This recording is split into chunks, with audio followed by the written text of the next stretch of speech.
Sa pagpatak ng bawat oras ay ikaw ang iniisip-isip ko.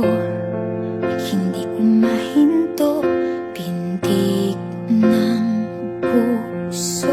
Ikaw ang pinangarap-ngarap ko, simula ng matanto na balang araw iibig ang puso.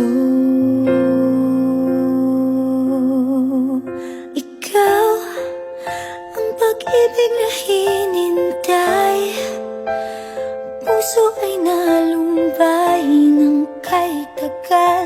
Ngunit ngayon'y nandito na ikaw. Ikaw ang pag-ibig na binigay sa akin ang may Yung pag-aasawa dapat guaranteed by God. Okay? Sa kasi ang nagsimula.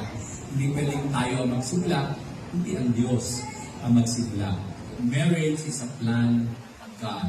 Ang pag-aasawa ay plano ng Diyos. Kasi bakit? Okay? Designed by God. And so kapag siyang nag-design, siya nagplano, siya dapat ang pundasyon. Siya dapat ang nangunguna. Okay? Siya ay magiging dahilan para maging matatag ang pagsasama ng dalawang tao. Humingiti ng kusa akin. Kalagayan, sa kalungkutan at kaligayahan, sa kasaganahan at kahirapan, sa panahon ng karamdaman at kagustugan, mananatili akong tapat at mamahalin kita habang ako ay nabubuhay.